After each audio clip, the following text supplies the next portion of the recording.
Students, ಇವತ್ತಿನ ಸಂಭ್ರಮ ಶನಿವಾರ. ಇವತ್ತಿನ ವಿಷಯದಿಂದ ನೀವೇನ್ ಮಾಡ್ತೀರ ಅಂದ್ರೆ ಜೀವನದಲ್ಲಿ ಯಾವ ರೀತಿಯಾಗಿ ಸುರಕ್ಷಿತವಾಗಿ ಇರ್ತೀರ ಅನ್ನೋದನ್ನ ನೀವು ಸರಿಯಾಗಿ ತಿಳಿದುಕೊಳ್ತೀರಿ. ಹಂಗಾದ್ರೆ ಹೇಳ್ರಿ, ಸುರಕ್ಷತೆ ಮತ್ತು ಭದ್ರತೆ ಅಂದ್ರೆ ಏನು? ಕೂಡ ರಕ್ಷಣೆ ಮತ್ತು ಭದ್ರತೆಯನ್ನು ಹೊಂದಬೇಕಾ? ಹಾಗಿದ್ದರೆ ಈ ವಿಡಿಯೋವನ್ನು ಪೂರ್ತಿ ನೋಡಿ. ಅಪಾಯಗಳಿಂದ ನಮ್ಮನ್ನು ನಾವು ರಕ್ಷಿಸುವುದು. ಚೆನ್ನಾಗಿದೆ.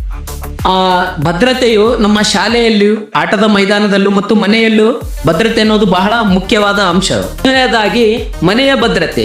ಮನೆಯಲ್ಲಿ ನೀವು ಯಾವ ರೀತಿಯಾಗಿ ಸುರಕ್ಷಿತವಾಗಿರುವಿರಿ? ವಿದ್ಯುತ್ ಉಪಕರಣಗಳನ್ನು ದೊಡ್ಡವರಿಲ್ಲದೆ ಮುಟ್ಟಬಾರದು. ಪರಿಚಯ ಇಲ್ಲದ ಮನೆಗೆ ಬಾಗಿಲು ತೆರೆಯಬಾರದು. ಗ್ಯಾಸ್ ಸ್ಟೋವ್ ಅಲ್ಲಿ ಆಟ ಆಡಬಾರದು. ಸರಿ, ಮನೆಯ ಭದ್ರತೆ ನಮ್ಮ ಜೀವವನ್ನು ಕಾಪಾಡುತ್ತದೆ. ಎರಡನೆಯದಾಗಿ ರಸ್ತೆ ಭದ್ರತೆ. ರಸ್ತೆಯಲ್ಲಿ ನಾವು ಯಾವ ರೀತಿಯಾಗಿ ಭದ್ರತೆಯನ್ನು ಪಾಲಿಸಬೇಕು? ಜಿಬ್ರಾ ಕ್ರಾಸ್ನಲ್ಲಿ ನಡೆಯಬೇಕು. ರಸ್ತೆಯ ನಡುವೆ ಹೋರಾಡಬಾರದು.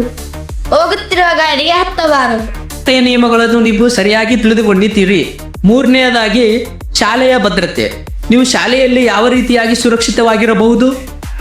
ಓಡಾಡದೆ ಮೆಟ್ಟಿಲನ್ನು ಇಳಿಯಬೇಕು. ಆಟ ಆಡುವಾಗ ತಳ್ಳಾಟ ಮಾಡಬಾರದು. ಪ್ರಯೋಗಾಲಯದಲ್ಲಿ ಶಿಕ್ಷಕರ ಸೂಚನೆ ಪಾಲಿಸಬೇಕು. ಗುಡ್. ಇದು ನಿಜವಾದ ವಿದ್ಯಾರ್ಥಿಗಳ ಲಕ್ಷಣ. ಓಕೆ, ಭದ್ರತೆ ಅನ್ನೋದು ಇದು ಕೇವಲ ಪಾಠವಲ್ಲ, ಇದು ನಮ್ಮ ಜೀವನ ಶೈಲಿ.